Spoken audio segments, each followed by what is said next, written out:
어르신, 제 말 들리세요?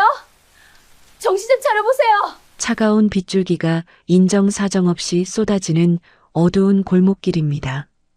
장바구니를 든 한 여자가 진흙탕 바닥에 쓰러진 노인을 붙잡고 절규하고 있죠.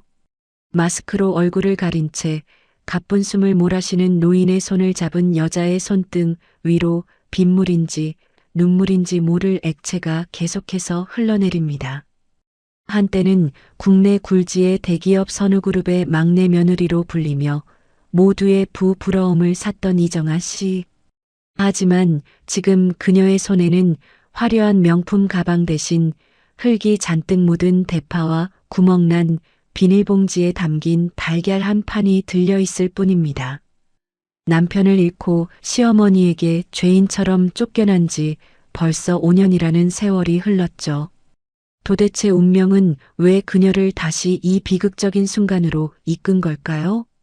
남부러울 것 없던 이 여자는 왜 오늘 이 좁은 골목길에서 이름 모를 노인을 붙잡고 울고 있는 걸까요?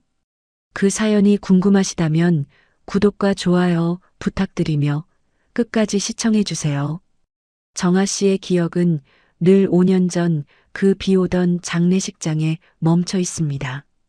하청업체 격리로 일하다가 선우그룹의 막내 아들 태훈 씨를 만나 꿈같은 결혼 생활을 시작했을 때만 해도 그녀는 세상 모든 것을 다 가진 줄 알았죠. 하지만 행복은 도둑처럼 찾아왔다. 연기처럼 사라져버렸습니다. 결혼한 지 겨우 2년 만에 남편은 불의의 사고로 세상을 떠났고 정아 씨의 삶은 그날로 처참하게 무너져 내렸습니다. 슬픔을 추스를 새도 없이 그녀를 맞이한 건 차가운 영정사진과 더 차가운 시어머니 미숙 씨의 시선이었죠. 검은 상복을 입은 채 미동도 없이 앉아있던 미숙 씨는 정아 씨가 다가가자마자 독서를 뱉어내기 시작했습니다. 어머님, 물이라도 조금 드셔야 해요. 벌써 이틀째 아무것도 안 드셨잖아요. 정아 씨가 떨리는 손으로 물컵을 건넸지만 미숙 씨는 그 컵을 바닥으로 거칠게 내팽개쳤습니다. 쨍그랑하며 깨지는 소리가 마치 정아 씨의 심장 소리처럼 날카롭게 울려 퍼졌죠. 네가 감히 여기가 어디라고 나타나서 가증을 떨어? 네가 우리 태훈이 잡아먹은 거야. 이 불효시 같은 게. 어머님, 그게 무슨 말씀이세요? 태훈 씨 사고는 저도 너무 가슴이 찢어지는데. 제발 이러지 마세요. 닥치지 못해? 우리 아들이 누구 때문에 그 비 오는 날 차를 몰고 나갔는데 네가 그 하찮은 친정 부모도 없는 고아 주제에 우리 집안 들어왔을 때부터 내 이런 날 올 줄 알았어. 태훈 씨랑 저 정말 서로 아끼고 사랑했어요. 어머님도 아시잖아요. 태훈 씨가 저를 얼마나 소중하게 생각했는지 말이에요. 사랑?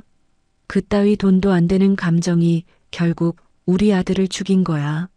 기억가는 감정보다 이익을 먼저 생각해야 하는데 내 아들이 너 같은 계집애한테 빠져서 판단력이 흐려졌던 거지. 네가 우리 가문의 가장 큰 오점이고 재앙이야. 어머님, 제가 잘못했어요. 제가 더 잘할게요.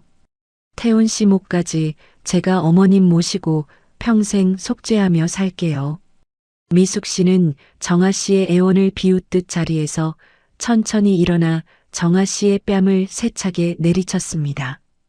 고개가 돌아간 정아 씨의 눈에서 참았던 눈물이 터져 나왔지만 미숙 씨의 표정에는 일말의 자비도 없었죠. 모시긴 누굴 모셔? 당장 내 집에서 나가. 내 물건은 이미 다 쓰레기장으로 보냈으니까 몸만 꺼지라고. 다시는 내 눈에 띄지 마. 너만 보면 죽은 내 아들이 생각나서 미칠 것 같으니까. 미숙 씨의 말은 서슬퍼런 칼날이 되어 정아 씨의 가슴을 무참히 난도질했습니다. 그녀는 비틀거리며 장례식장 밖으로 밀려났고 그날 이후 선우그룹이라는 거대한 성벽에서 완전히 추방되고 말았습니다. 가진 것이라곤 몸에 걸친 얇은 상복 한 벌과 주머니 속에 몇 푼 안 되는 지폐가 전부였죠. 그렇게 5년이라는 세월이 흘렀습니다. 정아 씨는 연고도 없는 작은 도시로 내려가 시장 골목 귀퉁이에서 작은 반찬 가게를 운영하며 하루하루를 죽지 못해 버텨냈습니다. 새벽 4시면 시장에 나가 나무를 묻히고 손님들의 비위를 맞추며 그녀는 남편을 잃은 슬픔과 시어머니에 대한 원망을 가슴 깊은 곳에 억지로 묻었습니다. 가끔 텔레비전에 선우그룹의 기사가 나올 때면 자신도 모르게 손을 떨기도 했지만 이제 그녀에게 그 이름은 전생의 기억처럼 아득하기만 했죠. 하지만 운명의 장난인지 아니면 보이지 않는 손의 이끌림인지 그날따라 정아 씨는 평소보다 늦게 장을 보고 지름길인 어두운 골목으로 향했습니다. 아우, 오늘따라 비가 왜 이렇게 무섭게 온대? 빨리 가서 나물 손질해야 하는데. 우산 하나로 거센 비바람을 막으며 걷던 정아 씨의 발걸음이 우뚝 멈췄습니다. 가로등 불빛도 희미한 골목길 전봇대 아래에 누군가 쓰러져 있는 게 보였거든요. 처음에는 취객인가 싶어 그냥 지나치려 했지만 축 늘어진 몸에서 느껴지는 불길한 기운에 정아 씨는 자신도 모르게 장바구니를 내팽개치고 달려갔습니다. 저기요. 정신 좀 차려보세요. 어르신? 쓰러진 노인은 하얀 마스크를 쓴 채 가쁘게 몰아쉬는 숨조차 버거워 보였습니다. 야윈 몸은 빗물에 젖어 얼음장처럼 차가웠고 정아 씨는 급히 자신의 겉옷을 벗어 노인을 감싸 안았죠. 노인의 눈이 살며시 떠졌지만 초점은 흐릿하기만 했습니다. 도와 주세요. 병원 좀. 가까스로 내뱉은 노인의 목소리는 힘없이 빗소리에 묻혀 사라졌습니다. 정아 씨는 떨리는 손으로 휴대폰을 꺼내 119에 신고를 하며 노인의 상태를 살폈죠. 구급차를 기다리는 그 짧은 시간이 정아 씨에게는 마치 영겁의 세월처럼 길게 느껴졌습니다. 그녀는 노인의 마스크 위로 드러난 깊은 주름과 고통에 일그러진 미간을 보며 이유 모를 통증이 가슴을 찌르는 것을 느꼈습니다. 조금만 참으세요, 어르신. 곧 구급차가 올 거예요. 제 손 꼭 잡으세요, 네. 정아 씨는 노인의 야윈 손을 두 손으로 간절하게 감싸쥐었습니다. 그 손은 너무나 거칠고 말라 있어서 마치 조금만 힘을 주면 바스러질 것만 같았죠. 한때 세상을 호령하던 그 위풍당당하던 기세는 온데간데 없고 그저 빗속에서 꺼져가는 작은 촛불 같은 숨결만 남은 노인. 정아 씨는 꿈에도 몰랐습니다. 자신이 지금 목숨을 다해 구하고 있는 이 노인이 5년 전 자신을 짐짝처럼 내던졌던 그 냉혈한 시어머니 박미숙 회장이라는 사실을 말이죠. 어둠과 빗줄기 그리고 마스크와 수척해진 얼굴은 정아 씨의 눈을 완벽하게 가렸습니다. 노인 역시 정신이 혼미한 상태에서 자신을 구해주는 이 여자가 누구인지 알아볼리 만무했죠.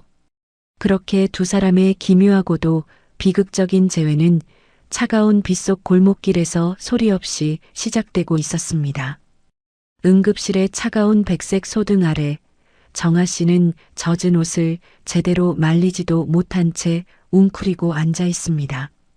방금 전까지 빗속에서 사투를 벌였던 긴장이 풀리자 참았던 한기가 뼈마디를 파고들기 시작했죠. 하지만 정아 씨를 더 떨게 만드는 건 주머니 속에 든 초라한 지갑과 점점 불어나는 병원비에 대한 걱정입니다. 환자분 보호자 되시나요? 일단 응급처치는 끝났는데 입원 수속하시려면 보증인이 필요해서요. 간호사의 사무적인 목소리에 정아 씨는 움찔하며 고개를 들었습니다. 그녀는 마른 침을 삼키며 겨우 목소리를 냈죠. 아, 저는 보호자가 아니라 길에서 쓰러지신 걸 보고 신고한 사람이라서요. 가족분들께 연락은 안 닿나요? 경찰 통해서 연락은 해봤는데 자제분들이 다들 바쁘시다고만 하네요. 한 분은 해외 출장 중이고 다른 분은 회의 중이라며 일단 끊으라는데 이런 경우는 저희도 참 난감합니다. 간호사의 한숨 섞인 말에 정아 씨는 가슴 한구석이 덜컥 내려앉았습니다. 번듯하게 차려입은 노인의 행색을 보아 분명 귀하게 자란 분일 텐데 정작 목숨이 위태로운 순간에 곁을 지키는 자식이 아무도 없다는 사실이 너무나 비현실적으로 느껴졌기 때문이죠. 정아 씨는 투명한 유리창 너머로 산소 마스크를 쓴 채 누워있는 노인을 바라보았습니다. 야윈 얼굴과 창백한 손등, 그리고 빗물에 젖어 헝클어진 백발. 그 모습이 5년 전 아무도 없는 차가운 빗속으로 내몰렸던 자신의 처지와 너무나 닮아 보여서 정아 씨는 도저히 발길이 떨어지지 않았습니다. 어떻게 자식이 되어서 이럴 수가 있어요? 사람이 죽을 뻔했는데 어떻게 나중에 오겠다는 소리를 하죠? 글쎄요, 요즘은 워낙 그런 집이 많아서요. 일단 환자분 의식 돌아오실 때까지는 누군가 옆에 계셔야 할 것 같은데 어쩌시겠어요? 그냥 가셔도 저희가 뭐라고 할 수는 없습니다. 간호사의 말대로 정아 씨는 그저 신고자일 뿐입니다. 당장 내일 새벽 시장에 나가 나무를 떼어와야 하고 밀린 가게, 월세 걱정에 밤잠을 설치는 처지에 이름 모를 노인의 수발까지 드는 건 사치일지도 모르죠. 하지만 정아 씨는 5년 전 남편을 잃고 홀로 장례식장 뒷문을 나서던 그 밤의 고독을 기억하고 있습니다. 세상에 나 혼자뿐이라는 그 지독한 절망감이 얼마나 무거운 것인지 누구보다 잘 알기에 그녀는 차마 노인을 외면할 수 없었습니다. 정아 씨는 떨리는 손으로 가방 깊숙이 숨겨두었던 비상금을 꺼냈습니다. 가게 보증금이라도 조금씩 보태려고 10원짜리 하나 아껴가며 모은 소중한 돈이었죠. 일단 이번 수속 제가 할게요. 여기 카드요. 가족분들 오실 때까지만 제가 옆에 있겠습니다. 카드를 건네는 정아 씨의 손이 미세하게 떨렸습니다. 이 돈을 쓰고 나면 당분간은 고기 한 점 사 먹지 못할 생활이 이어지겠지만 그래도 사람 목숨을 돈 앞에 두고 계산하고 싶지는 않았습니다. 수속을 마치고 중환자실 앞 의자에 앉은 정아 씨는 무릎 사이에 얼굴을 묻었습니다. 태훈 씨, 나 잘하고 있는 거 맞지? 당신도 이런 상황이었으면 아마 나처럼 했을 거야. 그치? 대답 없는 질문만이 텅 빈 복도를 울렸습니다. 정아 씨는 문득 5년 전 시어머니에게 쫓겨나던 날을 떠올렸습니다. 그때 시어머니 박미숙 회장은 정아 씨에게 돈도 안 되는 감정이라며 모욕을 줬었죠. 기업 가는 사람보다 이익을 먼저 봐야 한다며 고아 출신인 그녀가 가문의 격을 떨어뜨린다고 소리를 질렀던 그 차가운 얼굴이 아직도 선명합니다. 그런데 아이러니하게도 그 비정한 철학을 실천하며 살았던 재벌가 사모님들의 끝이 지금 눈앞에 있는 이름 모를 할머니의 모습과 무엇이 다를까 싶어 정아 씨는 씁쓸한 미소를 지었습니다. 돈이 아무리 많아도 죽음의 문턱에서 손 잡아줄 자식 하나 없는 삶이라니. 그것이야말로 가장 비참한 실패가 아닐까 하는 생각이 들었죠. 밤은 깊어가고 병원의 조명은 더욱 차갑게 느껴졌습니다. 정아 씨는 며칠째 제대로 쉬지 못한 몸을 이끌고 화장실로 가서 찬물로 세수를 했습니다. 거울 속에 비친 자신의 모습은 어느새 35, 고생한 흔적이 역력한 얼굴이었지만 눈빛만은 5년 전보다 훨씬 단단해져 있었습니다. 다시 병실로 돌아왔을 때 노인의 손이 아주 미세하게 움직이는 것을 발견했습니다. 정아 씨는 황급히 달려가 노인의 손을 잡았죠. 야윈 손가락은 얼음장처럼 차가웠고 정아 씨는 그 손을 자신의 온기로 녹여주려 애썼습니다. 어르신, 정신이 좀 드세요? 제 목소리 들리세요? 노인은 힘겹게 눈꺼풀을 움찔거렸지만 여전히 의식의 늪에서 빠져나오지 못하는 듯 했습니다. 정아 씨는 노인의 귀에 대고 나직하게 속삭였습니다. 걱정하지 마세요. 제가 옆에 있을게요. 가족분들도 곧 오실 거예요. 그러니까 조금만 기운 내세요. 네. 누군지도 모르는 노인에게 건네는 그 위로가 사실은 5년 전에 자신에게 하고 싶었던 말이었을까요? 정아 씨는 노인의 손을 잡은 채 밤새도록 기도를 멈추지 않았습니다. 비정한 세상에서 버림받은 두 영혼이 이 좁고 답답한 병실 안에서 서로의 온기에 의지에 가장 긴 밤을 버텨내고 있었습니다. 다음 날 아침 창가로 희미한 빛이 스며들 때쯤 정아 씨는 까무룩 잠이 들었습니다. 그녀는 꿈결에서도 누군가 자신의 이름을 부르는 듯한 착각에 빠졌죠. 하지만 눈을 떴을 때 보이는 건 여전히 낯선 병실 천장과 아직도 의식을 찾지 못한 채 누워있는 노인뿐이었습니다. 정아 씨는 뻐근한 몸을 일으켜 노인의 상태를 다시 한번 살폈습니다. 밤새 내린 비는 그쳤지만 그녀의 마음속에는 여전히 가시지 않은 먹구름이 가득했죠.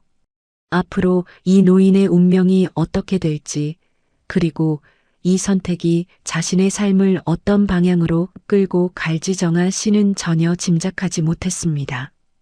그저 눈앞의 생명을 지켜야 한다는 본능만이 그녀를 이 절망적인 상황 속에서 지탱해주고 있었습니다. 창밖으로 며칠 내내 퍼붓던 비가 잦아들고 흐린 구름 사이로 희미한 아침 햇살이 병실 안으로 스며듭니다.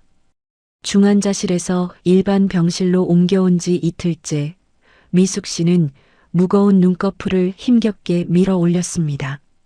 코와 입을 덮은 산소 마스크 대신 얇은 의료용 마스크로 답답함을 견디고 있는 그녀의 곁에는 여전히 자식들의 그림자조차 보이지 않았죠. 오직 낯선 여인만이 며칠 밤을 꼬박 세운 듯 핏발선 눈으로 침대 곁을 지키며 수건을 적시고 있을 뿐이었습니다. 여기가 일반 병실인가요? 우리 애들은 아직도 안 온 겁니까? 미숙 씨가 갈라진 목소리로 묻자 의자에 앉아 꾸벅꾸벅 졸던 정아 씨가 화들짝 놀라 몸을 일으켰습니다. 정아 씨 역시 감염 예방을 위해 하얀 마스크를 눈 밑까지 푹 눌러 쓰고 있었죠. 네, 어르신. 다들 회사 일로 바쁘신지 아직 병원에는 못 오셨어요. 제가 따뜻한 물 좀 드릴까요? 바쁘긴 뭐가 바빠. 지 애미 목숨보다 지들 앞가림이 먼저겠지. 그쪽이 내 병원비까지 다 내고 며칠째 간호해줬다면서요? 미숙 씨의 자주 섞인 물음에 정아 씨는 그저 묵묵히 물이 담긴 컵에 빨대를 꽂아 내밀었습니다. 비정한 자식들의 이야기에 상처받았을 노인의 마음이 안쓰러워 정아 씨는 차마 빈말이라도 위로를 건네기가 어려웠거든요. 당연히 해야 할 일인걸요. 이제 큰 고비는 넘기셨으니까 다른 생각 마시고 회복에만 신경 쓰세요. 정아 씨의 차분하고 다정한 목소리에 미숙 씨는 물을 한 모금 삼키며 가만히 눈을 감았습니다. 평생을 떵떵거리며 회장님 소리를 듣고 살았건만 정작 목숨이 오가는 순간에 자신의 손을 잡아준 사람이 생면부지의 타인이라는 사실이 참으로 기가 막혔죠. 그녀는 마음 한구석에서 피어오르는 낯선 고마움에 천천히 다시 눈을 뜨고 정아 씨를 바라보았습니다.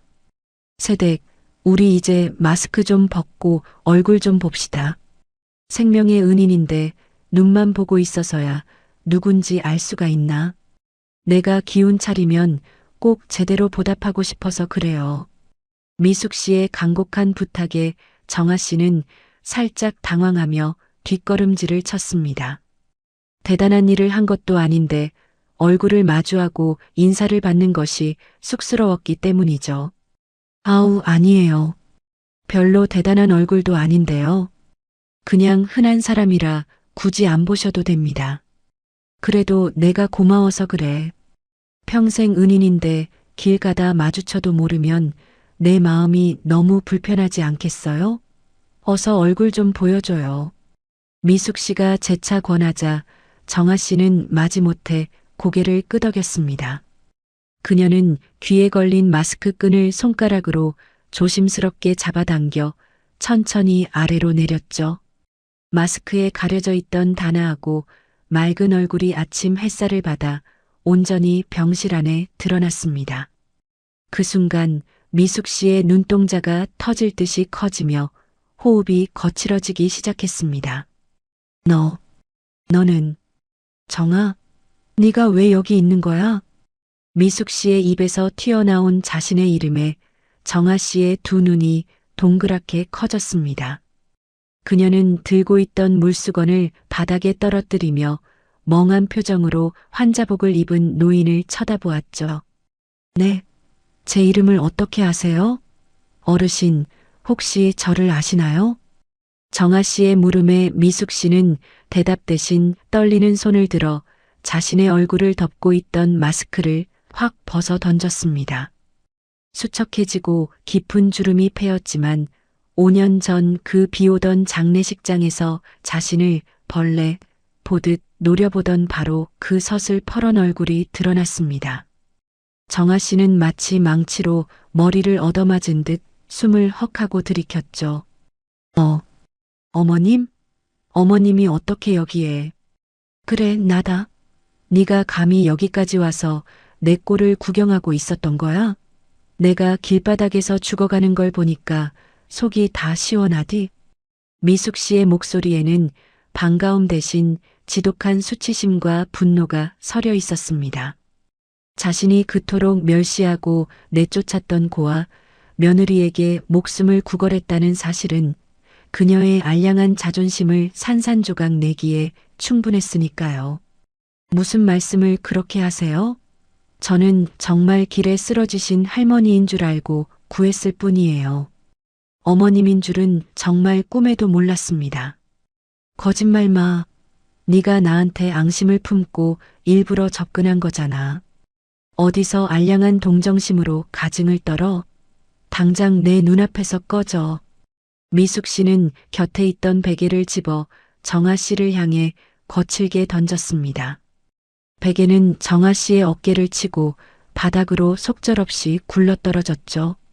5년이라는 긴 시간이 흘렀지만 시어머니의 독설은 여전히 날카로운 비수가 되어 정아 씨의 심장을 후벼 파고 있었습니다. 하지만 정아 씨는 예전처럼 주저앉아 눈물만 흘리는 힘없는 며느리가 아니었죠. 제가 어머님인 줄 알았다면 더 빨리 구했을 겁니다. 제 남편 태훈 씨를 낳아주신 분인데 제가 어떻게 길바닥에서 돌아가시게 내버려 두겠어요? 내 입으로 우리 아들 이름 올리지 마. 너 때문에 죽은 내 아들이야. 네가 무슨 자격으로 나를 구해? 나는 차라리 길에서 죽는 게 낫지. 너한테 목숨 빚지고는 단 하루도 살기 싫어. 태훈 씨는 돈보다 사람을 귀하게 여기던 분이었어요. 어머님이 지금 저를 쫓아내시면 어머님 곁에는 정말 아무도 남지 않아요. 그 잘난 자식분들이 지금 어디 있는지 똑똑히 보시라고요. 정아 씨의 단호한 외침에 병실 안은 찬물을 끼얹은 듯 무거운 정적이 내려앉았습니다. 미숙 씨의 핏발선 두 눈이 흔들리며 그녀의 앙상한 두 손이 이불 자락을 움켜쥐고 파르르 떨리기 시작했죠. 가장 비참한 현실을 자신이 가장 미워하던 며느리의 입을 통해 확인받는 순간이었습니다. 정아 씨는 바닥에 떨어진 베개를 주워 침대 위에 가지런히 올려두었습니다. 심장이 터질 것 같이 뛰고 있었지만 그녀는 시어머니의 억지스러운 분노 앞에서 결코 시선을 피하지 않았죠. 두 사람 사이에는 5년이라는 세월 동안 쌓인 오해와 원망이 팽팽하게 당겨진 활시위처럼 얽혀 있었습니다. 자신을 파멸시킨 권력자에게 동정을 베풀어버린 여자와 자신이 짓밟았던 약자에게 목숨을 뒤진 여자. 운명의 장난처럼 마스크 한 장 뒤에 숨겨져 있던 이 잔혹한 진실은 텅 빈 병실 안에서 서로의 가슴에 지울 수 없는 파문을 일으키고 있었습니다. 이제 빗장이 풀려버린 이 지독한 인연이 어디로 흘러갈지 두 사람은 묵묵히 서로를 바라보며 거친 숨만 몰아쉬고 있었습니다. 서로의 마스크가 벗겨지고 정체가 드러난 병실 안에는 숨막히는 정적이 흘렀습니다. 5년 전 자신을 길거리로 내몰았던 시어머니와 자신이 가장 끔찍하게 짓밟았던 며느리의 기막힌 재회. 미숙 씨의 핏발선 눈동자는 당혹감을 넘어선 수치심으로 거칠게 흔들리고 있었습니다. 당장 나가. 내 꼴 우스운 거 확인했으면 그만 가보라고. 보호자 오실 때까지만 있을게요. 어머님 쓰러지신 거 아주버님들은 아직 모르시잖아요. 네가 감히 내 걱정을 해? 혹시라도 콩고물이라도 떨어질까봐 이렇게 뻗치고 있는 거야? 그런 거 바란 적 없어요. 그냥 길에 쓰러진 분 생명 구해드린 것뿐이니까 억지 부리지 마세요. 정아 씨의 단호한 대답에 미숙 씨는 하얗게 질린 입술을 꽉 깨물었습니다. 예전 같으면 시어머니의 호통 한 번에 눈물부터 쏟아내던 나약한 며느리였건만 5년이라는 세월은 정아 씨를 눈보라 속에서도 꺾이지 않는 단단한 나무로 만들어 놓았던 것이죠. 미숙 씨가 다시 억지스러운 독서를 뱉어내려던 찰나 굳게 닫혀있던 병실 문이 부서질 듯 거칠게 열렸습니다. 어머니, 의식 찾으셨으면 바로 연락을 주셨어야죠. 지금 태석이가 이사회 소집해서 난리 났다고요. 최고급 정장을 빼입고 들이닥친 첫째 아들 태준 씨는 침대에 누운 어머니의 창백한 안색 따위는 안중에도 없다는 듯 다가왔습니다. 그는 가쁜 숨을 몰아쉬며 품 안에서 두툼한 위임장 서류를 꺼내 거칠게 침대 위로 내던졌죠. 미숙 씨는 망치로 뒤통수를 얻어맞은 듯 멍한 표정으로 장남의 얼굴을 올려다보았습니다. 내가 사경을 헤매다 깨어났는데 넌 오자마자 회사 지분 얘기부터 꺼내는 거니? 지금 그게 중요한 게 아니잖아요. 당장 여기 도장부터 찍으세요. 선우그룹 통째로 뺏기게 생겼다고요. 태준 씨가 언성을 높이며 펜을 들이밀려던 그때 침대 반대편에 조용히 서 있던 정아 씨의 존재를 알아차렸습니다.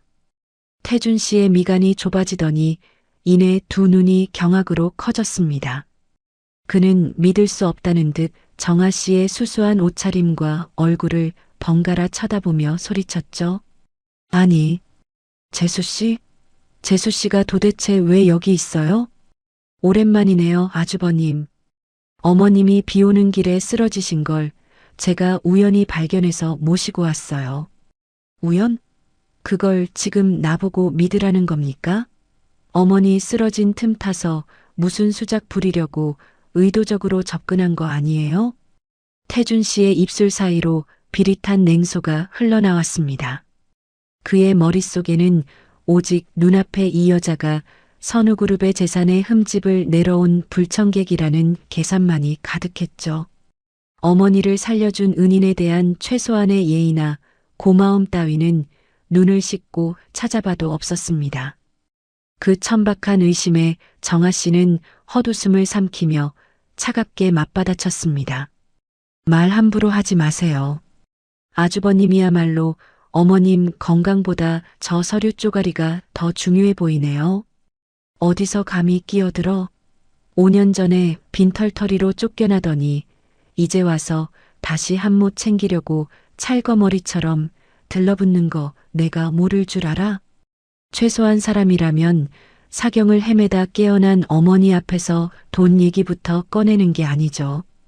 이게 선우그룹 장남의 수준인가요? 이 여자가 정말 미쳤나? 감히 여기가 어디라고 훈계질이야? 비서, 당장 이 여자 끌어내. 태준 씨가 핏대를 세우며 손을 번쩍 치켜들고 정아 씨를 거칠게 밀치려는 찰나였습니다. 병실 벽면을 쩌렁쩌렁 울리는 미숙 씨의 날카로운 고함이 터져나왔죠. 그 손 당장 치워. 당장 그 서류 들고 내 병실에서 나가. 어머니, 지금 저 여자한테 홀리셨어요?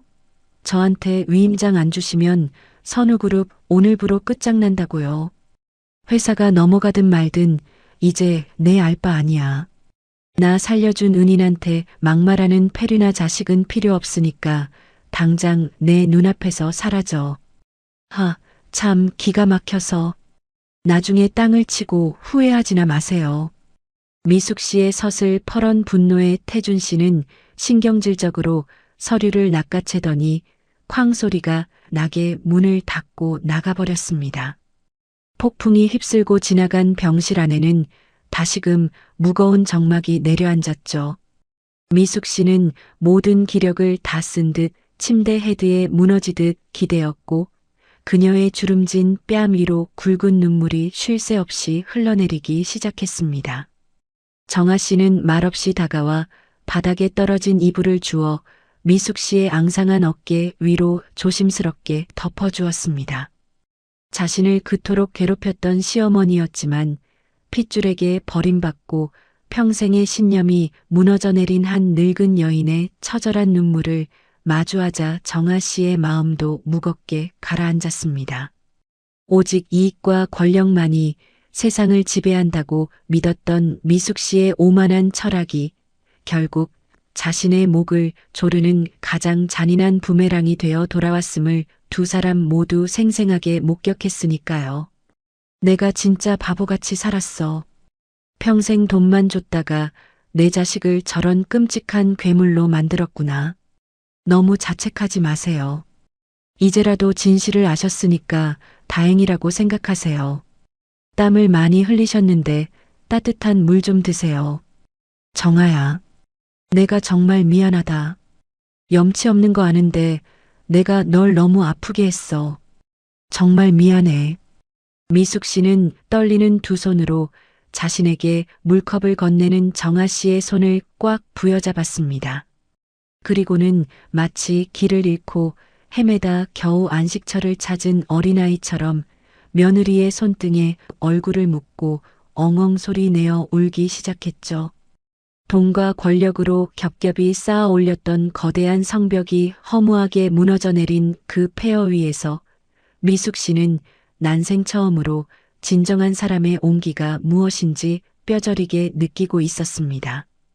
5년이라는 긴 시간 동안 서로의 가슴에 꽂아두었던 날카로운 원망의 칼날이 바닥에 떨어지고 비로소 두 영혼이 서로의 상처를 보듬어 안는 기적 같은 순간이 찾아온 것입니다.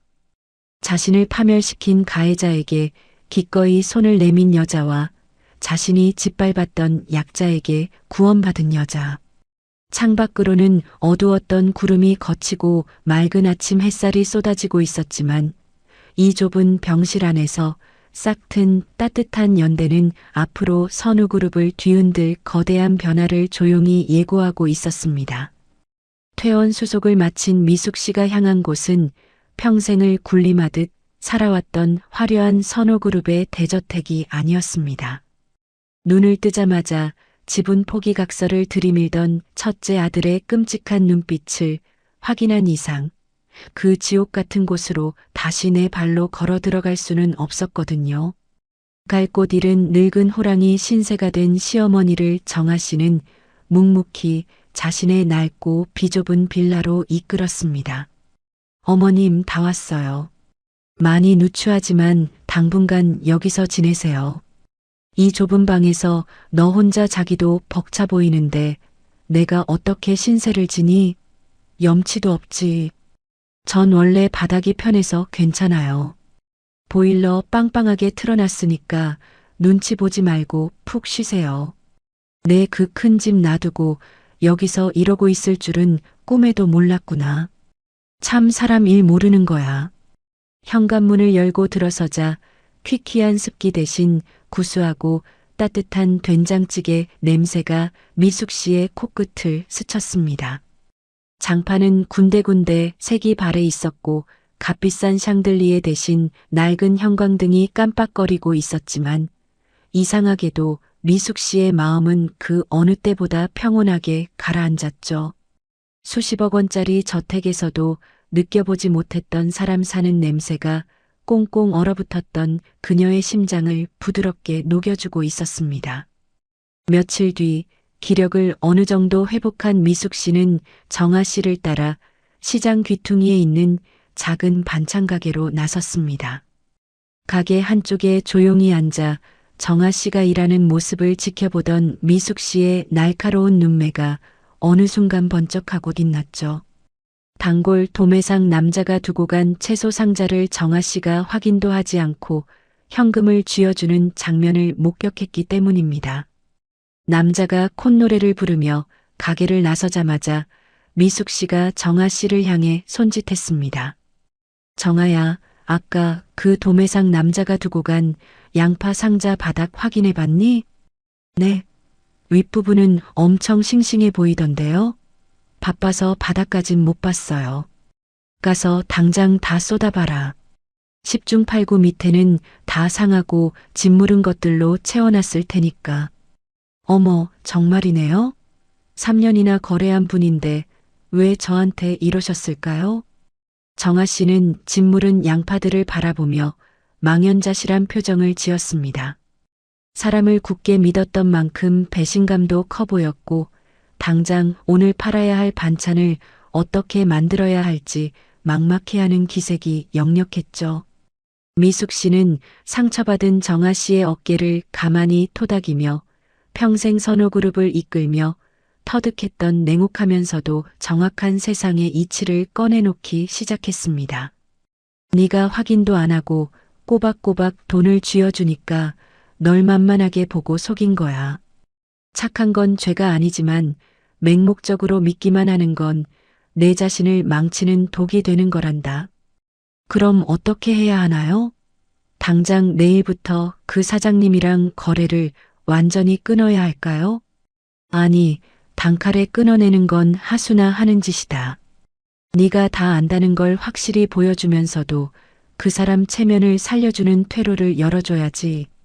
체면을 살려주면서 퇴로를 열어준다고요? 그게 구체적으로 어떤 건지 잘 모르겠어요. 상대를 벼랑 끝으로 몰지 않으면서 진짜 주도권을 쥐는 법. 내가 이제부터 그걸 하나씩 가르쳐 주마. 미숙 씨의 눈빛은 선호그룹 회장 시절의 그 날카롭고 단단한 카리스마를 다시 뿜어내고 있었습니다. 하지만 예전과 다른 점이 있다면 사람을 무자비하게 짓밟기 위한 힘이 아니라 소중한 사람을 지켜내기 위한 따뜻한 힘을 전수하려 한다는 것이었죠. 다음 날 아침 도매상 남자가 뻔뻔한 미소를 지으며 다시 채소 상자를 들고 가게 문을 열었습니다.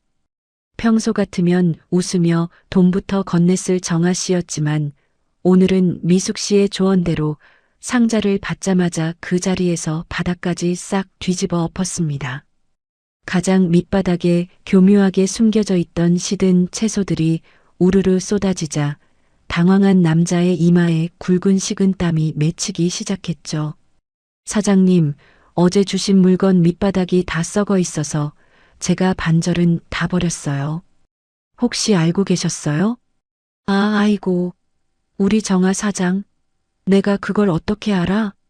우리 밑에 일하는 직원이 포장을 잘못했나 보네. 이번 한 번은 직원 실수라 믿고 제가 손에 안고 갈게요. 하지만 다음에도 이러시면 저도 아예 다른 거래처 알아볼 수밖에 없어요. 미안해. 다음부터는 내가 내 눈으로 2번, 3번 확실하게 확인해서 가져올게. 남자는 연신 고개를 숙이며 굽신거렸고 쫓기듯 가게를 빠져나가는 그의 뒷모습을 보며 정아 씨는 안도의 한숨을 내쉬었습니다. 상대방을 도둑으로 몰아세워 공개적으로 망신을 주지 않으면서도 다시는 속이지 못하도록 뼈있는 경고를 날린 완벽한 대처였죠. 가게 구석에서 이 모든 상황을 지켜보던 미숙 씨의 입가에는 옅고 부드러운 미소가 번졌습니다. 거봐라, 내 말이 맞지? 화내고 소리치지 않아도 상대방을 내 발밑에 둘 수 있는 거란다. 그게 진짜 어른의 싸움법이야. 정말 어머님 말씀대로 하니까 그분이 오히려 쩔쩔매시네요. 저는 어제 그 상자 보고 가게 문 닫고 싶을 만큼 무서웠거든요. 무서울 게 뭐 있니? 내 뒤에는 평생 산전수전 다 겪은 이 늙은이가 버티고 있는데 앞으로 장사꾼 마인드가 아니라 기업가의 마인드로 세상을 보는 눈을 길러주마. 제가 그렇게 큰 그릇이 될 수 있을까요? 전 그저 소박하게 밥이나 굶지 않고 살면 그만인걸요. 너는 내 아들 태훈이가 목숨 걸고 선택한 여자야. 내 그릇의 크기는 이제부터 내가 직접 넓혀줄 테니까 잔말 말고 따라오렴. 그날부터 낡고 비좁은 반찬가게 안쪽 방은 선호그룹 전직 회장님의 비밀스럽고 치열한 경영 수업 교실로 변모했습니다. 미숙 씨는 복잡하고 어려운 숫자, 노름이나 피도 눈물도 없는 잔인한 처세술을 가르치지 않았습니다.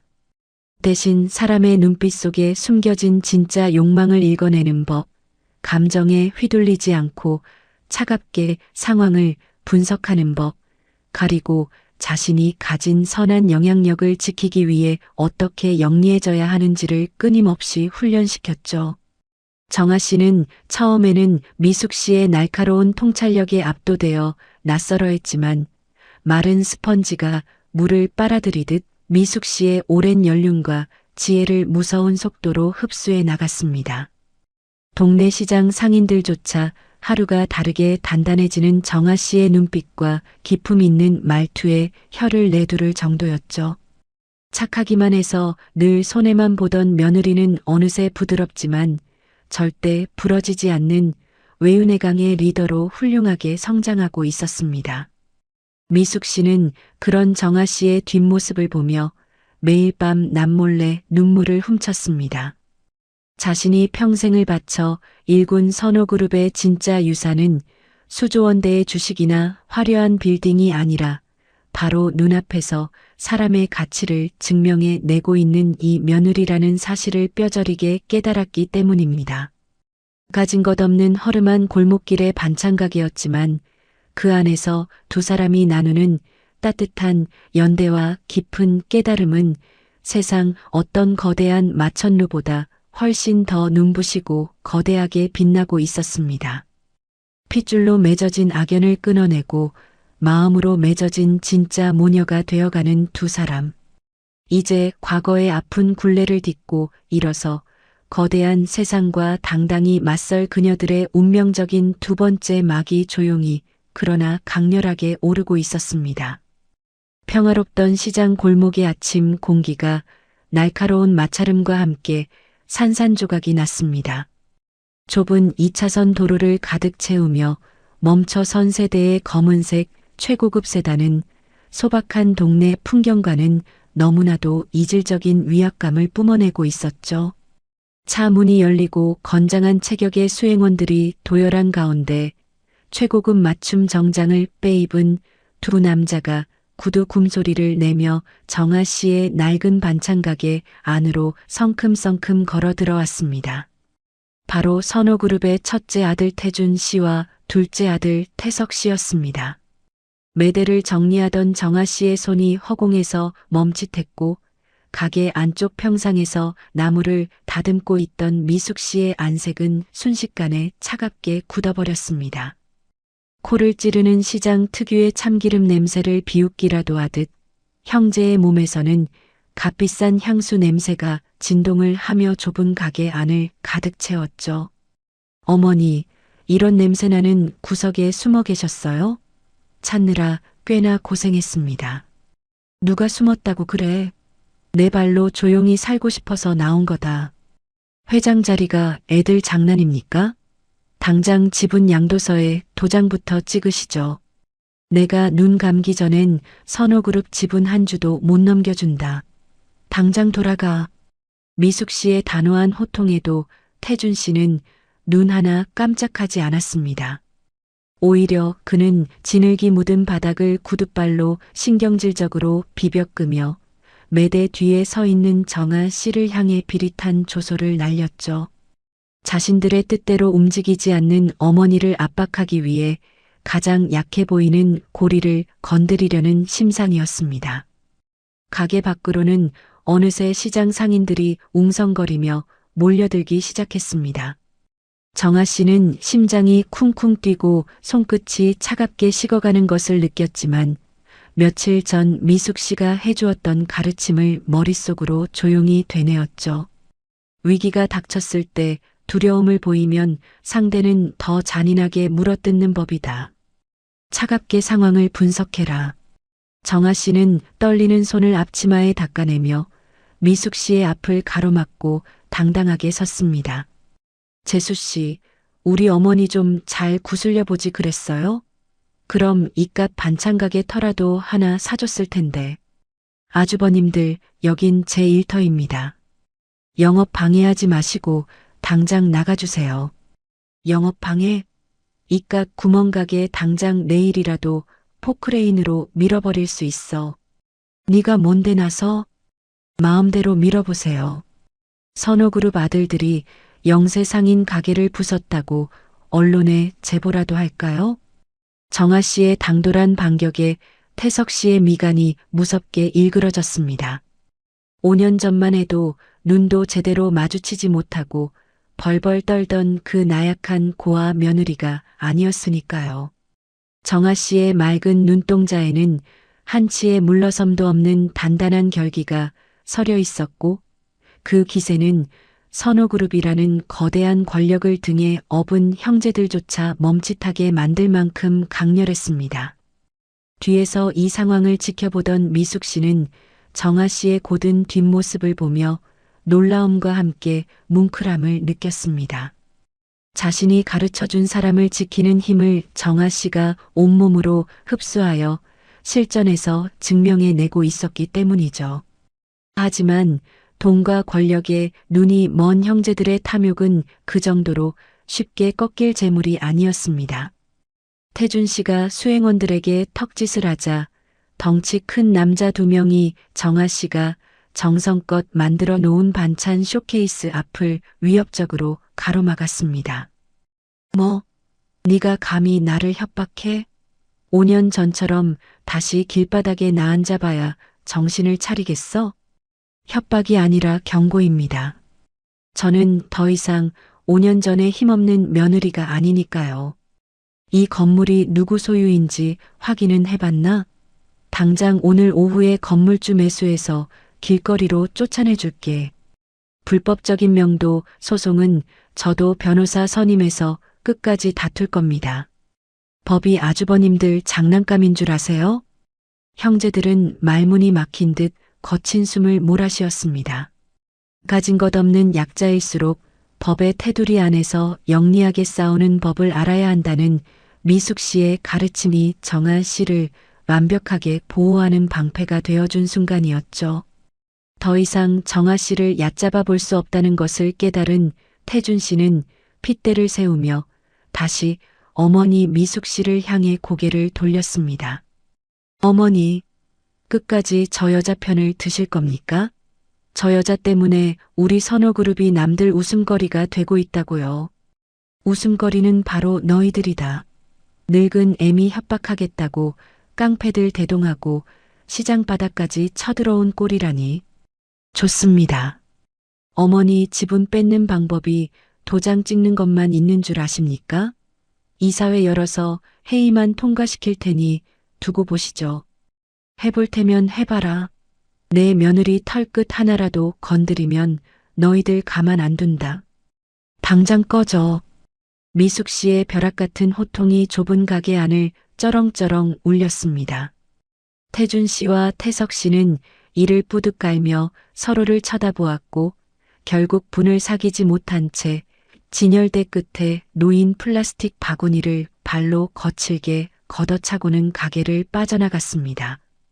검은 세단들이 요란한 배기음을 내며 골목을 빠져나가자 그제야 팽팽하게 당겨졌던 시장의 긴장감이 탁 하고 풀려버렸죠. 정아 씨는 다리에 힘이 풀려 그 자리에 털썩 주저앉고 말았습니다. 입술을 꽉 깨물어 피가 날 정도로 두려웠지만 끝까지 물러서지 않고 시어머니와 자신의 일터를 지켜낸 스스로가 대견하기도 했고 한편으로는 앞으로 다가올 진짜 위기가 두렵기도 했습니다. 미숙 씨는 황급히 다가와 정아 씨의 어깨를 감싸 안으며 주름진 손으로 그녀의 등을 토닥여 주었습니다. 정아야, 괜찮니? 많이 놀랐지? 네, 사실 다리가 덜덜 떨렸어요. 그래도 어머님이 가르쳐 주신 대로 눈 똑바로 뜨고 쏘아붙였더니 속은 좀 후련하네요. 잘했다. 정말 잘했어. 네가 선호그룹 핏줄들 앞에서도 기죽지 않는 걸 보니 내 마음이 참 든든하구나. 하지만 아주버님들이 이대로 포기하지 않으실 텐데 어쩌죠? 당장 건물주분을 괴롭히시면 저희 가게도 무사하지 못할 텐데요. 정아 씨의 걱정 어린 물음에 미숙 씨는 차갑게 식은 눈빛으로 텅 빈 골목길을 응시했습니다. 그녀는 평생을 바쳐 키운 짐승들이 얼마나 물불을 가리지 않고 잔인해질 수 있는지 누구보다 잘 알고 있었거든요. 자식들의 비열한 공격이 오늘로 끝이 아님을 직감한 미숙 씨는 정아 씨의 손을 굳게 맞잡으며 비장한 목소리로 다짐하듯 말했습니다. 걱정 마라. 저놈들이 진흙탕 싸움을 걸어오겠다면 나도 내 모든 걸 걸고 상대해주마. 이제부터는 진짜 전쟁이야. 가진 것 없는 허름한 반찬 가게 안에서 두 여자는 거대한 자본의 폭력에 맞서 서로를 지켜낼 굳건한 방패가 되어주고 있었습니다. 핏줄로 맺어진 탐욕이 들이닥친 그 자리에는 역설적이게도 피 한 방울 섞이지 않은 진짜 가족의 단단한 결속이 뿌리를 내리고 있었죠. 선호그룹을 둘러싼 치열하고 지독한 경영권 다툼의 소용돌이가 이제 이 작은 시장 골목을 집어삼키기 위해 무서운 속도로 몰려오고 있었습니다. 우려했던 일은 며칠 지나지 않아 차가운 종이 뭉치가 되어 날아들었습니다. 아침 일찍 낡은 반찬가게 우편함에 꽂힌 서늘한 등기 우편 하나는 선호그룹 법무팀의 직인이 선명하게 찍힌 명도 소속 미딤대차 계약 해지 통보서였죠. 첫째 아들 태준 씨는 정말로 돈을 앞세워 시장 건물 전체를 통째로 매입해버렸고 정아 씨를 길거리로 나앉게 만들기 위해 건물 내 모든 영세 상인들의 월세를 3배나 올려버리는 잔악한 수를 던진 것입니다. 가게 안쪽 평상에서 멸치를 다듬던 미숙 씨는 그 서류를 건네받자마자 미간을 차갑게 좁히며 혀를 찼습니다. 어머님, 결국 올게 왔어요. 이 건물 전체를 선호그룹에서 매입했대요. 네, 그럴 줄 알았다. 돈으로 찍어 누르는 게 그놈들이 할 수 있는 유일한 짓거리니까. 저 하나 때문에 10년 넘게 장사하신 주변 상인분들까지 쫓겨나게 생겼어요. 어쩌면 좋죠? 여기서 네가 지레 겁먹고 물러나면 저놈들 계획대로 되는 거야. 흔들리지 말고 정신 똑바로 차려라. 미숙 씨의 불호령 같은 대답에 정아 씨는 마른 입을 꾹 다물며 서류를 구겨 쥐었습니다. 시어머니의 말대로 도망치는 것은 답이 아니었지만 당장 오늘 아침부터 생계가 막막해진 시장 사람들의 얼굴을 어떻게 마주해야 할지 눈앞이 캄캄해지는 것은 어쩔 수 없었거든요. 자신이 사랑했던 남편의 핏줄들이 이렇게까지 비열하게 서민들의 피눈물을 쥐어짠다는 사실에 정아 씨는 억장이 무너져 내리는 듯 했습니다. 그때 밖에서 웅성거리는 소리가 들리더니 과일가게 이모님과 정육점 사장님을 비롯한 상인 5~6명이 굳은 표정으로 내용 증명을 손에 쥔 채 가게 안으로 우르르 몰려들어왔습니다. 정아 사장, 이게 대체 무슨 날벼락이야? 갑자기 월세를 3배나 올리겠다니? 이모님, 정말 죄송해요. 저를 쫓아내려고 선호그룹 사람들이 억지를 부리는 거예요. 아니, 대기업 놈들이 왜 우리 같은 서민들을 괴롭혀? 이대로 순순히 쫓겨날 수는 없지. 제가 무슨 수를 써서라도 막을 테니까 너무 걱정하지 마세요. 정말 죄송합니다. 정아 씨는 상인들을 향해 허리를 깊이 숙이며 연신 사과의 말을 쏟아냈습니다. 하지만 놀랍게도 시장 사람들의 입에서는 정아 씨를 원망하는 말이 단 한마디도 나오지 않았죠.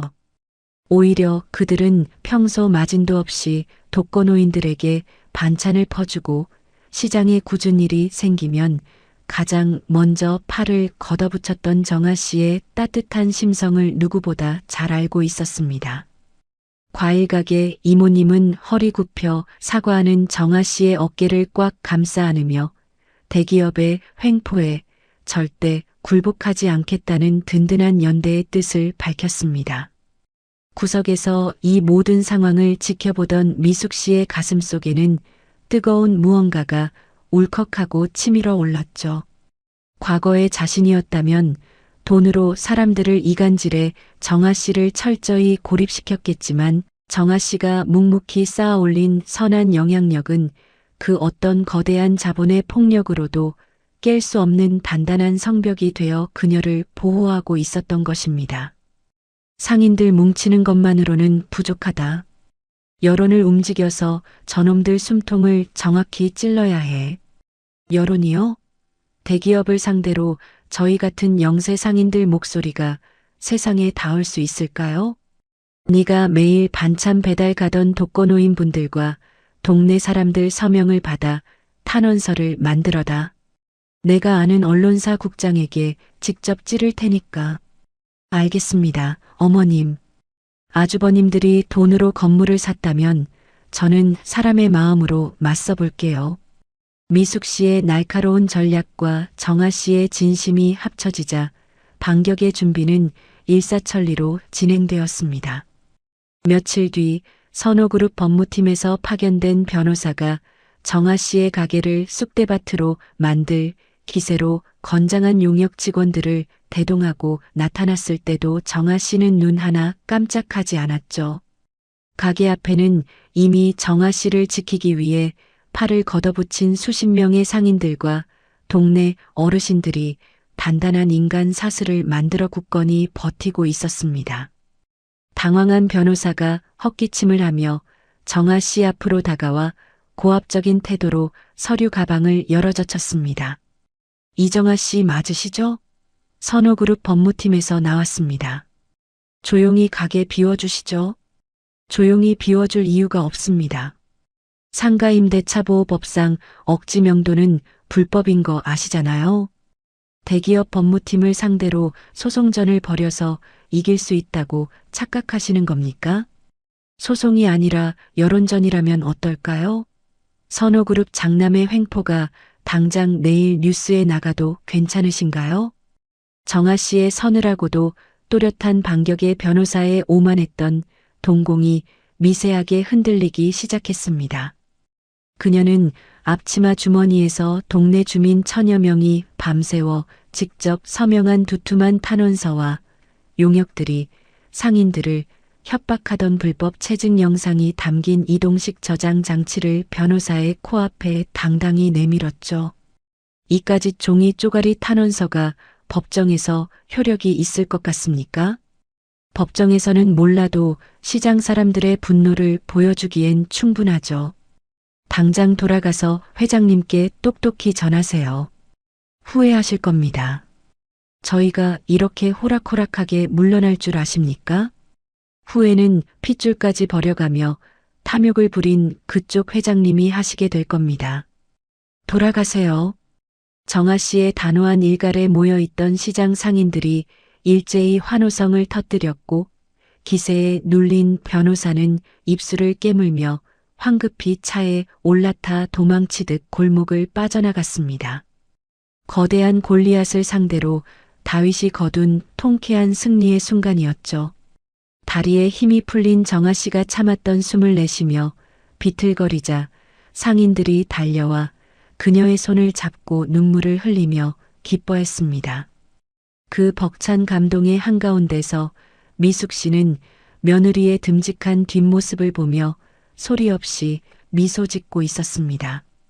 자신이 평생 피 묻은 돈으로 억지로 굴복시켰던 세상의 권력을 정아 씨는 따뜻한 미소와 베풀미라는 가장 고귀한 무기로 완전히 제압해버렸으니까요. 사람을 잃지 않고 쟁취하는 진짜 승리의 맛이 무엇인지 가슴 깊이 깨달은 두 사람의 굳건한 연대는 이제 선호그룹 형제들의 추악한 몰락을 이끌어낼 거대한 파도가 되어 도심을 향해 힘차게 몰아치기 시작했습니다. 다음 뉴스입니다. 국내 굴지의 대기업 선호그룹 장남이 사경을 헤매다 깨어난 노모를 방치한 채 시장 영세 상인들을 불법으로 쫓아내려 한 정황이 포착되어 큰 파문이 일고 있습니다. 낡은 반찬가게 한 구석에 놓인 작은 텔레비전 화면 속에서 앵커의 단호한 목소리가 흘러나왔습니다.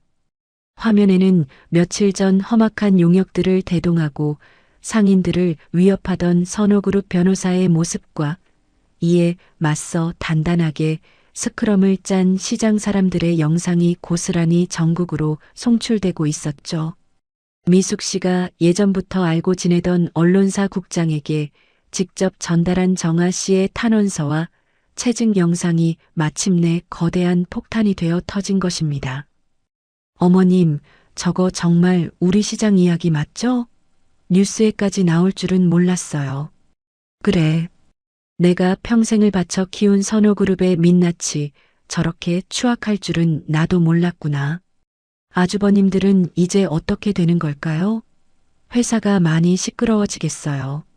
어떻게 되긴? 지들이 팠던 그 깊고 더러운 함정에 지들 발로 걸어 들어가 생매장당하는 거지. 미숙 씨의 서늘한 대답처럼 같은 시각 선호그룹 본사 회장실은 그야말로 아수라장이었습니다. 아침부터 주가는 하한가를 치며 바닥으로 곤두박질 치고 있었고 빗발치는 주주들의 항해 전화에 비서실 직원들은 혼비백산하여 뛰어다니고 있었죠. 최고급 가죽 소파에 널브러진 태준 씨는 넥타이를 거칠게 풀어헤치며 분노를 주체하지 못하고 소리를 질렀습니다. 태석이 너 언론사 쪽 입막음 확실히 했다며. 이게 대체 어떻게 된 일이야? 형? 나도 국장한테 돈다발 찔러줬는데 어머니가 직접 제보할 줄은 꿈에도 몰랐지. 당장 이사회에서 우리 둘 다 배임 횡령으로 고발하겠다고 난리 났어. 이제 어떡할 거야? 어떡하긴 뭘 어떡해. 차 대기시켜. 당장 그 시장 바닥으로 가서 어머니 바지 가랑이라도 잡아야지. 평생을 피도 눈물도 없는 자본의 포식자로 군림해온 두 형제였지만 온 국민의 분노라는 거대한 해일 앞에서는 한낱 겁먹은 짐승에 불과했습니다. 그들은 수행원조차 거느리지 못한 채 쫓기듯 차를 몰아 다시 정아 씨의 낡은 반찬가게 앞으로 달려왔죠. 하지만 이번에는 상황이 완전히 달랐습니다. 분노한 시장 상인들이 가게 앞을 겹겹이 에워싸고 그들의 앞길을 막아섰기 때문입니다. 이 피도 눈물도 없는 대기업 놈들아. 어디 감히 또 여길 기어들어와? 아줌마들 비켜. 나 선호그룹 장남 김태준이야. 당장 안 비켜? 장남이면 다야. 내 엄마 목숨 구해준 사람 은혜를 원수로 갚는 호로자식 놈팽이가 어딜 큰 소리야. 비키라고 했지. 나 지금 우리 어머니 꼭 만나야 한다고. 과일가게 이모님과 정육점 사장님이 삿대질을 하며 거세게 밀어붙이자 평소 같으면 고소하겠다며 펄펄 뛰었을 태준 씨도 기세에 눌려 뒷걸음질을 쳤습니다. 겨우 상인들을 뚫고 가게 안으로 들어선 형제의 몰골은 최고급 정장이 구겨지고 땀범벅이 된 처참한 꼴이었죠. 매대 뒤에 파를장을 끼고 서 있는 정아 씨와 평상에 앉아 얼음장처럼 차가운 눈으로 그들을 내려다보는 미숙 씨를 마주하자 태준 씨는 다리가 풀려 비틀거렸습니다. 어머니, 제발 살려주세요. 제가 다 잘못했습니다. 이제 와서 살려달라고? 네가 서민들 피눈물 뽑아서 지분 삼키려던 건 생각 안 나고? 재수 씨, 제발 어머니 좀 말려줘요. 네. 제가 말릴 권한은 없어요. 아주버님들이 저지른 죗값은 두 분이 직접 책임지셔야죠. 정아 씨의 단호하고 서늘한 일갈에 태준 씨는 더 이상 알량한 말장난이 통하지 않는다는 것을 직감했습니다. 자신의 돈과 권력이 이 허름한 시장 바닥에서조차 완벽하게 조롱거리가 되었다는 사실을 깨달은 그는 눈이 뒤집힌 듯 이상한 행동을 하기 시작했죠. 태준 씨는 다급하게 신고 있던 수백만 원짜리 최고급 가죽 구두를 거칠게 벗어 내던졌습니다. 그리고는 더러운 흙탕물이 얼룩진 시장 바닥 위에 양말 바람으로 털썩 무릎을 꿇어버렸죠. 선호그룹 장남의 그 오만했던 자존심이 짝짝이 양말과 함께 바닥에 처참하게 나뒹구는 카타르시스의 순간이었습니다. 뒤따라 들어온 태석 씨 역시 형의 기행에 당황하다가 이내 자신도 구두를 벗어 던지고 형 옆에 나란히 무릎을 꿇으며 바닥에 엎드렸습니다. 어머니, 보시다시피 저 구두까지 벗고 맨발로 빌잖습니까? 제발 한 번만 용서해 주세요. 구두 벗고 쇼한다고 내 썩어 빠진 죄가 씻길 줄 아느냐? 넌 내 아들이 아니라 그저 돈에 미친 괴물일 뿐이야. 태석이 저놈이 다 꾸민 일이에요. 전 그냥 저놈이 시키는 대로 도장만 찍었다고요. 형? 지금 그딴 식으로 나한테 독박 씌우고 혼자 살겠다는 거야? 바닥에 엎드린 채 서로의 멱살을 잡고 물어뜯는 형제의 추악한 모습을 보며 미숙 씨는 깊은 한숨을 내쉬었습니다. 핏줄이라는 이름이 얼마나 부질없고 덧없는 것인지 마지막으로 확인하는 순간이었죠. 정아 씨는 무릎을 꿇고 덜덜 떠는 두 사람을 보며 일말의 연민조차 느끼지 않았습니다. 그들이 흘리는 눈물은 반성의 눈물이 아니라 그저 자신들의 돈줄이 끊어질까봐 두려워 흘리는 악어의 눈물이라는 것을 미숙 씨에게 똑똑히 배웠기 때문입니다. 미숙 씨는 천천히 자리에서 일어나 무릎 꿇은 두 아들 앞을 지나쳐 정아 씨의 곁으로 다가갔습니다. 그녀는 정아 씨의 어깨를 꽉 감싸쥐며 가게 밖에서 숨죽여 지켜보던 시장 상인들과 두 아들을 향해 선호그룹의 진짜 주인이 누구인지 알리는 최후의 선고를 내렸습니다. 그만들 못해? 너희 둘 다 오늘부로 선호그룹 경영에서 영구히 손 떼고 지분 다 토해내라. 어머니, 그게 무슨 청천벽력 같은 소리세요? 내 모든 지분과 권한은 여기 있는 내 유일한 진짜 가족, 정아에게 전부 일임할 거다. 어머니, 제발요. 저 여자는 피 한 방울 안 섞인 남이잖아요. 어떻게 친자식들한테 이러실 수가 있어요? 친자식? 사경을 헤매는 애미한테서 위임장 뺏어가려던 놈들이 입에 담을 소리냐? 정아야, 당장 경찰 불러서 저 영업 방해꾼들 끌어내라. 미숙 씨의 벼락 같은 호통이 떨어지자 밖에서 듣고 있던 과일 가게 이모님이 박수를 치며 환호성을 질렀습니다.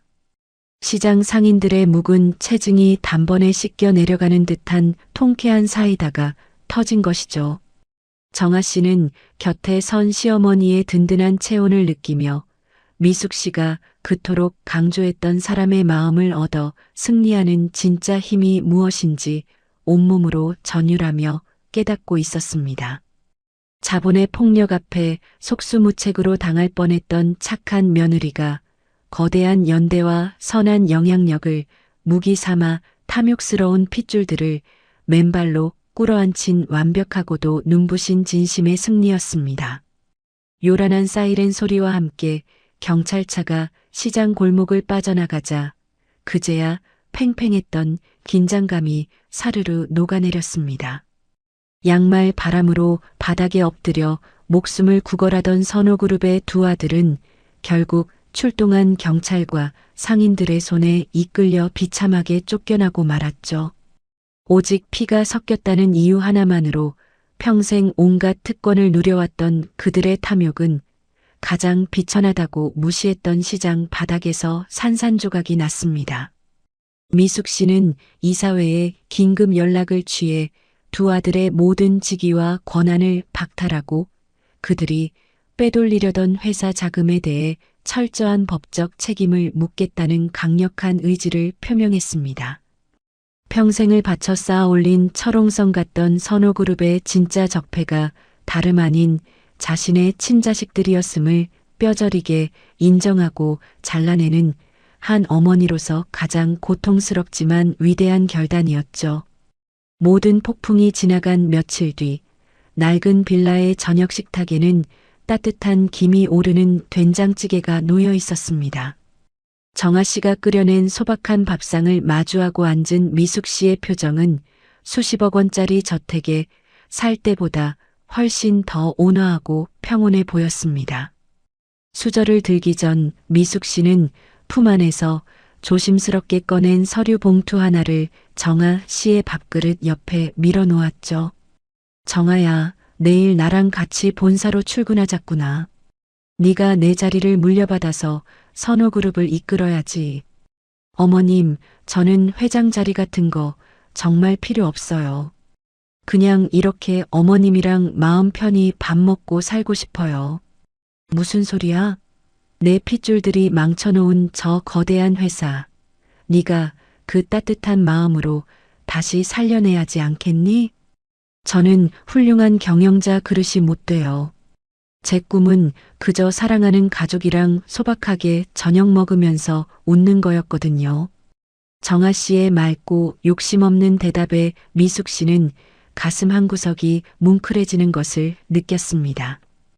돈과 권력이라면 부모 자식 간에도 칼을 겨누는 세상인데 눈앞에 놓인 수조원대의 그룹 회장 자리를 이토록 단호하고 덤덤하게 거절할 수 있는 사람이 세상에 또 어디 있을까 싶었죠. 미숙 씨는 자신이 평생 좇았던 허상의 가치들이 정아 씨의 맑은 진심 앞에서 얼마나 부질없이 부서지는지 다시 한번 깨달으며 나직하게 입을 열었습니다. 가족. 그래, 넌 이제 내 며느리가 아니라 내 하나뿐인 딸이다.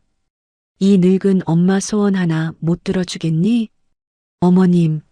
아니, 엄마. 저 정말 회장 자리는 싫어요. 대신 선호그룹 복지재단을 맡아서 어려운 분들 돕는 일은 꼭 해보고 싶어요. 재단? 넌 참 끝까지 바보같이 착하구나. 그래, 네가 정 그렇다면 그렇게 하자꾸나. 우리 딸 하고 싶은 거 다 해. 정말 고맙습니다. 태훈 씨도 하늘에서 저희 모습 보고 엄청 기뻐할 거예요. 그렇죠?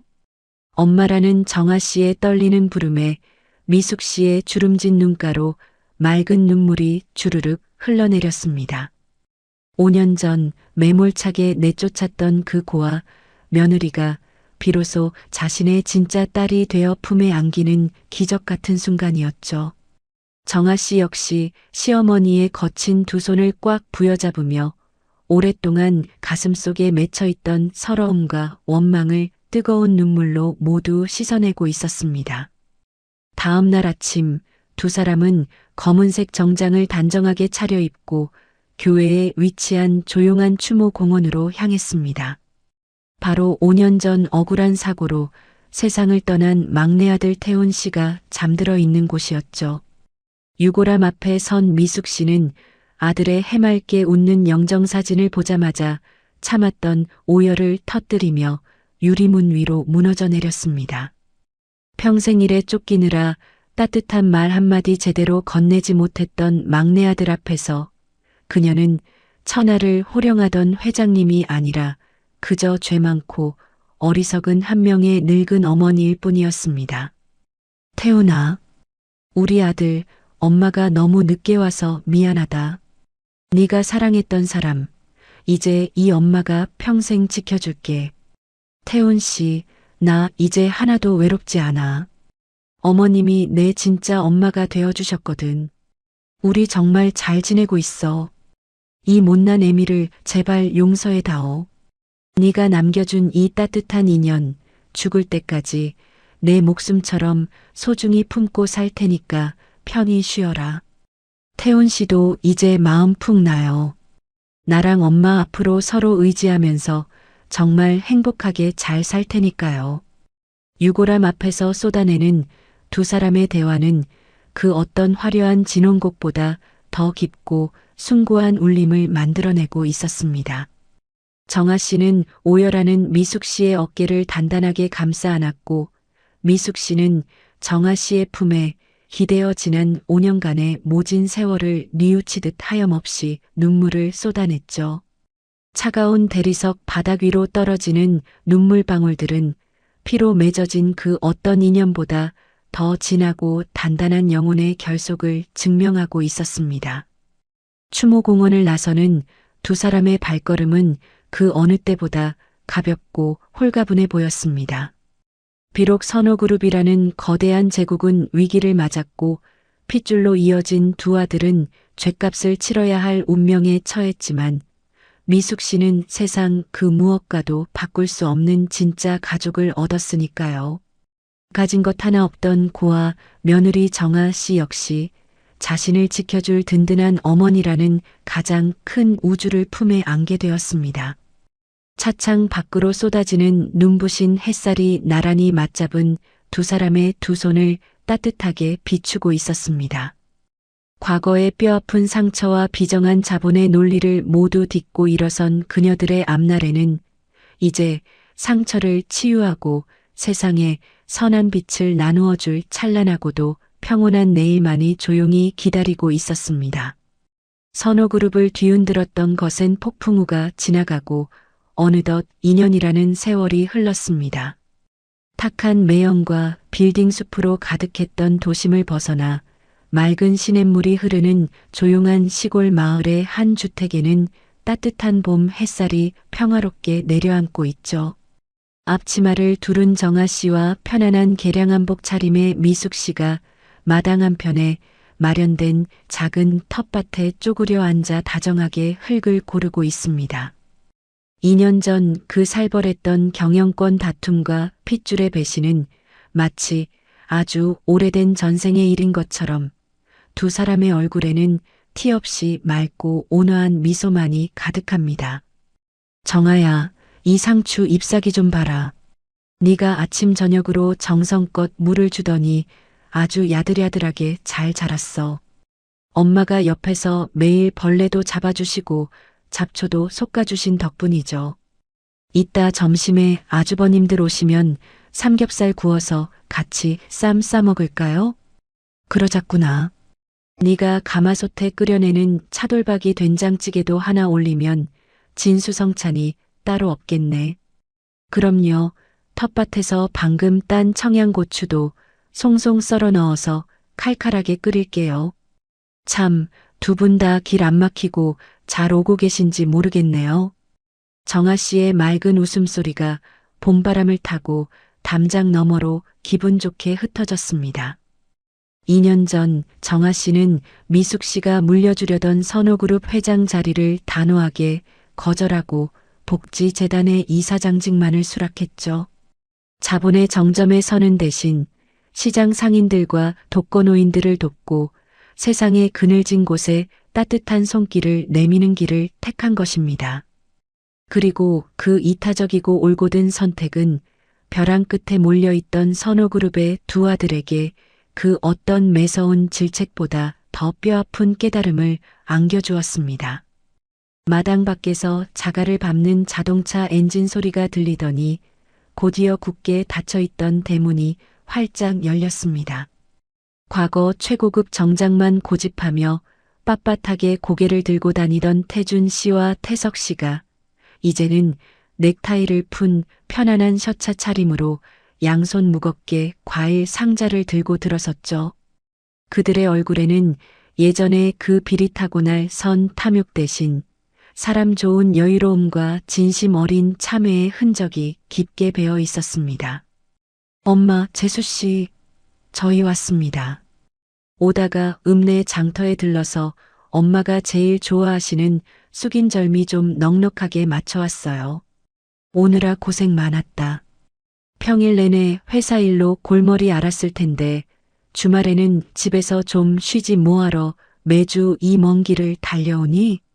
당연히 와야죠. 엄마 얼굴 뵙고 재수 씨가 해주는 따뜻한 밥 먹는 게 요즘 저희 형제한테는 유일하고 가장 큰 낙이거든요. 안 그래, 형? 맞다. 재수 씨, 지난달에 재단에서 진행한 미혼모 지원 사업 결제 서류 챙겨왔는데 이따가 도장 하나만 찍어주세요. 요새 재단 평판이 너무 좋아서 선호그룹 전체 이미지까지 덩달아 올라가고 있습니다. 두 형제의 밝은 너스레에 미숙 씨는 못 말린다는 듯 환하게 웃음을 터뜨렸습니다. 사실 미숙 씨는 모든 권한을 박탈당하고 맨바닥에 내동댕이 쳐졌던 두 아들을 영영 버리지 않았습니다. 회장 자리를 포기하고 묵묵히 선행을 베푸는 정아 씨의 헌신을 가까이서 지켜본 형제들이 난생 처음으로 돈이 아닌 사람에 대한 부끄러움을 느끼고 진심으로 눈물 흘리며 참회했기 때문입니다. 밑바닥부터 다시 시작하겠다며 물류창고에서부터 구슬땀을 흘리는 아들들의 변화를 지켜본 미숙 씨는 결국 두 아들을 용서하고 다시금 경영 일선으로 복귀시켜 형제가 서로 의지하며 회사를 이끌게 해주었죠. 정아 씨는 평상 위에 과일 상자를 내려놓는 태준 씨에게 시원한 보리차를 건네며 따뜻하게 대답했습니다. 다 두 분이 회사 경영을 투명하고 정직하게 잘 이끌어주신 덕분이죠. 저야 그저 재단에서 심부름이나 하는 걸요. 아닙니다. 2년 전에 재수 씨가 그 엄청난 권력과 재산을 다 내려놓고 사람 돕는 일만 하겠다고 나섰을 때 저희 형제는 정말 쥐구멍에라도 숨고 싶을 만큼 부끄러웠습니다. 그때 인생의 진짜 가치가 뭔지 똑똑히 깨달았죠. 형 말이 맞아요. 돈에 눈이 멀어서 어머니도 몰라보고 짐승처럼 굴었던 게 얼마나 끔찍한 짓이었는지 매일 반성하고 있습니다. 우리 선호그룹이 무너지지 않은 건 다 재수 씨의 그 착한 마음 덕분이에요. 과찬이세요, 아주버님. 제가 한 게 뭐 있나요? 다 엄마가 제게 세상을 살아가는 진짜 지혜를 가르쳐 주신 덕분이죠. 저는 그저 배운 대로 마음을 나눈 것뿐이에요. 과거에는 서로를 물어뜯지 못해 안달이었던 사람들이 이제는 서로에게 공을 돌리며 고개를 숙이는 믿기 힘든 광경이 마당 한가운데서 펼쳐지고 있었습니다. 미숙 씨는 툇마루에 걸터 앉아 그 훈훈한 풍경을 물끄러미 바라보며 가슴 깊은 곳에서 차오르는 뜨거운 벅참을 느꼈죠. 그녀는 하늘 어딘가에서 이 모습을 지켜보고 있을 막내 아들 태훈 씨를 떠올리며 조용히 미소 지었습니다. 태훈 씨가 남기고 간 착하고 여린 아내가 결국 이렇게 단단하고 아름다운 구심점이 되어 산산조각이 났던 가족을 완벽하게 하나로 묶어주었으니까요. 너희들이 이제라도 정신을 차리고 사람의 도리를 다하며 사니까 내 죽은 막내 아들 앞에서도 드디어 면목이 생겼다. 앞으로도 둘이 굳게 의지하면서 회사 직원들 가족처럼 잘 거두고 살아야 한다. 네, 엄마. 절대 걱정 끼쳐드리지 않을게요. 재수 씨가 든든하게 지켜주시는 재단에 부끄럽지 않도록 저희도 정직하게 땀 흘리면서 회사를 키워나가겠습니다. 태훈 씨도 지금 하늘에서 아주버님들 모습 보면서 엄청 흐뭇해하고 있을 거예요.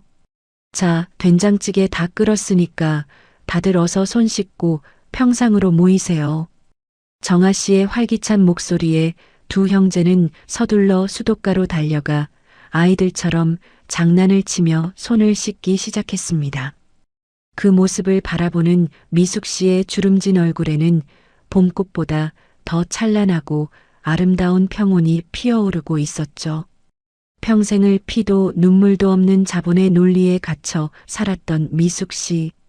그리고 고아라는 이유로 세상의 모진 핍박을 견뎌야만 했던 정아 씨.